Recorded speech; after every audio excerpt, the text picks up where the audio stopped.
السلام علیکم دوستو، امید کرتا ہوں آپ سب خیریت سے ہوں گے۔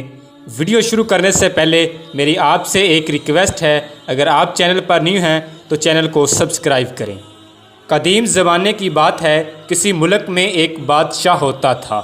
اس بادشاہ کو اپنے ملک میں محل نما بڑی بڑی عمارتیں بنانے کا بے حد شوق تھا۔ اس بادشاہ نے اپنی عمر کا آدھا حصہ عالی شان اور بلند و بالا عمارتیں بنوانے میں صرف کر دیا۔ عوام بادشاہ کے اس عمل سے شدید نالاں تھی۔ بادشاہ نے اپنے ملک اور عوام کی ترقی اور خوشحالی کا کوئی خیال نہ رکھا تھا۔ اس دور میں نہ ہی بحری بیڑے خریدے جس سے تجارت کو فروغ حاصل ہو اور عوام کو روزگار کی سہولت ملتی، اور نہ اس نے دوسرے ممالک کے ساتھ کوئی تجارتی روابط رکھے تھے۔ سال میں صرف ایک حج کے موقع پر جب حج پر جانے کی تیاری کرتے تو آس پاس کے بہت سے قبائل کے لوگ جوک در جوک وہاں آ کر اکٹھے ہوتے تھے اور پھر حج پر روانہ ہوتے تھے۔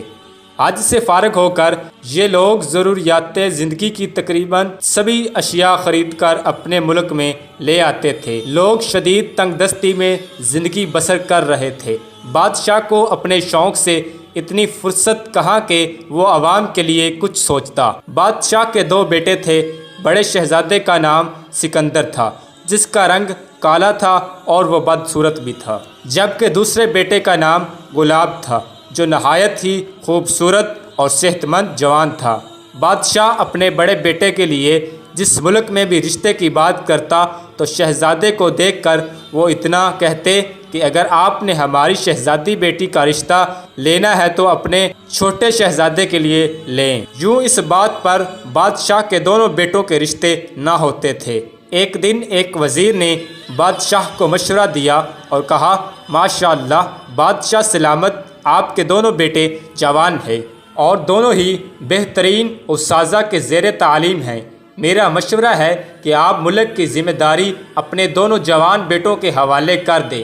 یوں عوام بھی خوش ہو جائے گی اور وقت گزرنے کے ساتھ ساتھ شہزادے بھی عوام دوست بن جائیں گے۔ بادشاہ کو وزیر کی یہ بات بہت پسند آئی۔ اس نے چھوٹے شہزادے گلاب کے استاد کو محل میں بلوایا اور اپنے بیٹے کے متعلق چند سوالات کیے۔ استاد کی اپنے شاگرد کے بارے میں کوئی اچھی رائے نہ تھی۔ بادشاہ سلامت کو استاد کی باتیں بہت بری لگیں اور وہ غصے میں آ گیا۔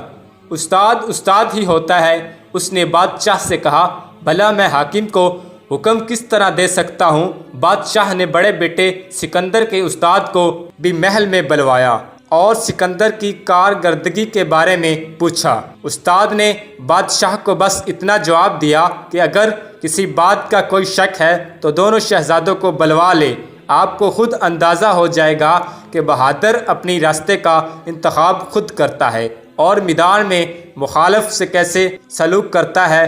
بادشاہ سلامت کو بات سمجھ آ گئی اور وہ بہت خوش ہوئے۔ استاد کو ہیرے جواہرات اور نقد انعامات سے نوازا اور دوسرے استاد کی کم عقلی پر بطور سزا اسے جیل بھیج دیا۔ اس استاد کی صرف یہی غلطی تھی کہ اس نے اپنے شاگرد کو شاگرد نہیں بلکہ ایک بادشاہ کے بیٹے کی حیثیت سے تعلیم دی۔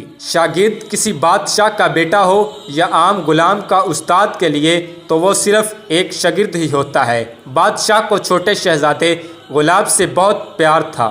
استاد کی باتوں سے بادشاہ کو اس بات کا ادراک ہو چکا تھا کہ گلاب کو نظام حکومت سمجھنے میں ابھی بہت وقت درکار ہوگا۔ جب سکندر میں خوب فہم و فراست ہے، بادشاہ نے انتظامیہ حوالے سے اپنے ملک کو 3 حصوں میں تقسیم کر دیا۔ وسطی حصہ جس میں پھل پھول، اناج کی فصلیں اور سرسبز شاداب درخت عام تھے، اپنے پاس رکھا، اور مشرقی مغرب کا نظام اپنے دونوں بیٹوں کے حوالے کر دیا۔ اپنے حصے کا نظام حکومت چلانے کے لیے چھوٹے شہزادہ گلاب کو بہت سے دانا، وزیر، بہترین سپاہی اور سینکڑوں غلام دیے تاکہ وہ آسانی سے نظام چلا سکے اور اسے کسی قسم کی مشکلات کا سامنا نہ کرنا پڑے۔ جو حصہ بادشاہ نے شہزادہ گلاب کے حوالے کیا، اس میں باغات میووں سے بھرے پڑے تھے، کھیت بھی فصلوں سے بھرپور تھے، اور شہزادہ سکندر کو جس حصے کو حکمران بنایا وہاں کی زمین بنجر اور پتھریلی تھی۔ نہ باغات تھے اور نہ ہی درخت۔ یہاں صرف برسات کے دنوں میں فصل اگتی تھی۔ بادشاہ نے اپنے بڑے بیٹے سکندر کو جو وزیر، سپاہی اور غلام دیے تھے وہ بھی زیادہ عمر کے اور کمزور تھے، مگر شہزادہ سکندر نے اس بات کی ذرا بھی پرواہ نہ کی، کیونکہ اس کو اپنے استاد کی طرف سے بہترین تعلیم کے ساتھ ساتھ بہادری اور شجاعت بھی ملی تھی۔ سکندر نے اپنے حصے کے علاقے کا نظام سنجھالتے ہی اپنے غلاموں کو آزاد کر دیا تاکہ وہ بھی خود کو اس ملک کا شہری کہلوا سکیں۔ بادشاہ سلامت یہ غلام مختلف ممالک سے خریدے تھے۔ سکندر نے ان غلاموں کو جو اس کے حصے میں آئے تھے آزاد کر کے مختلف کاموں پر لگا دیا، اور جو غلام صحت مند تھے ان کو اپنی فوج کا حصہ بنا لیا۔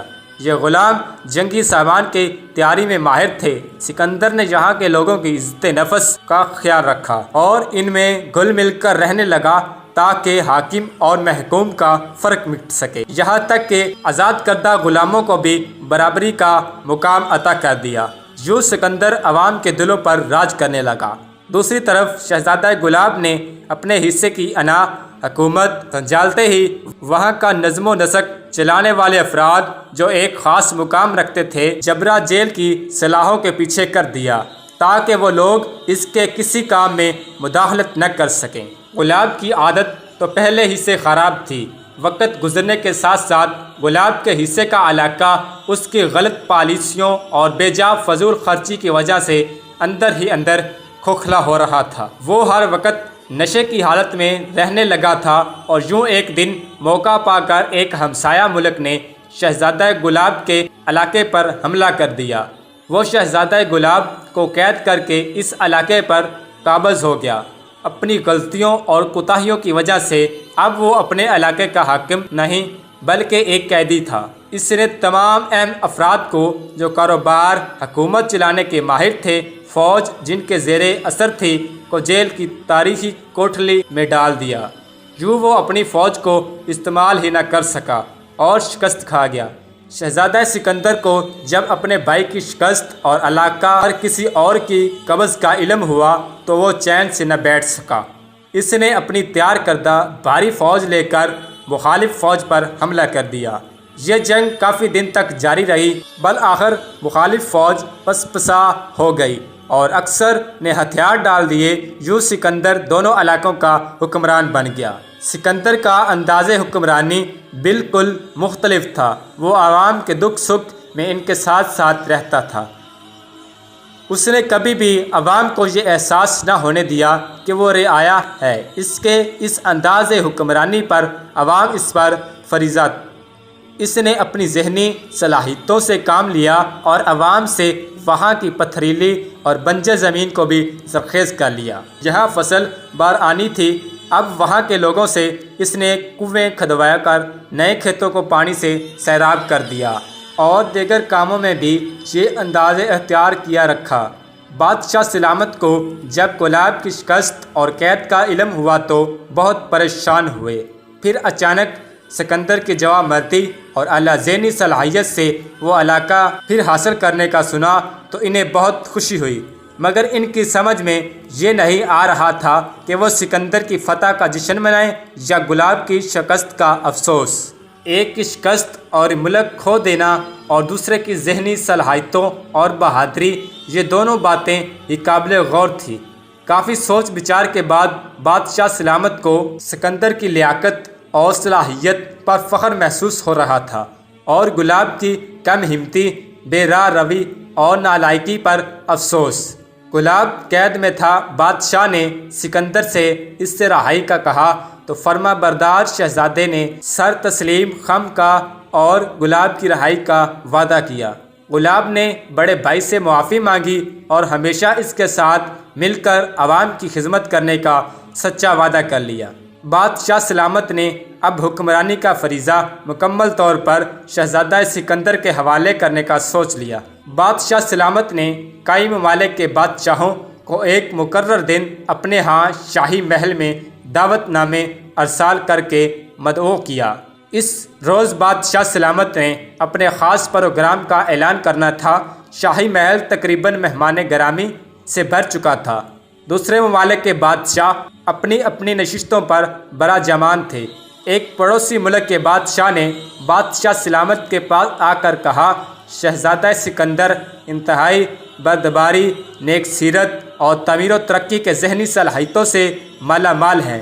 میں اپنی شہزادی بیٹی کے لیے سکندر کا رشتہ چاہتا ہوں۔ بادشاہ سلامت نے جواب دیا، بس کچھ دیر انتظار کریں۔ تھوڑی دیر بعد بادشاہ سلامت یوں مخاطب ہوئے، معزز مہمان گرامی، آج میں بہت خوشی سے اس بات کا اعلان کرتا ہوں کہ شہزادہ سکندر بہت ہی ذہین اور ملک و عوام کی بہتری کے لیے بہترین منصوبہ ساز ہیں۔ میں پورے ملک کی حکمرانی شہزادہ سکندر کے حوالے کرتا ہوں اور ساتھ ہی سلطان وسطی کی بیٹی شہزادی نیلم سے اس کی منگنی کا اعلان بھی کرتا ہوں۔ بادشاہ سلامت نے اس اعلان کے ساتھ ہی شہزادہ سکندر کے سر پر تاج پہنایا۔ وہاں موجود ہر فرد خوش تھا اور حیرت سے سکندر کو دیکھ رہا تھا۔ بادشاہ سلامت کو بھی اس کی سمجھ آ گئی تھی کہ انسان شکل کا جتنا بھی خوبصورت کیوں نہ ہو، اگر فطرت اور خصلت اچھی نہیں تو وہ جانوروں سے بھی بدتر ہے، اور اسی احساس سے انہوں نے آج شہزادہ سکندر کو بادشاہی کا تاج پہنا دیا۔ ناظرین، اگر ویڈیو اچھی لگی ہو تو ویڈیو کو لائک، کمنٹ اور سبسکرائب ضرور کریں۔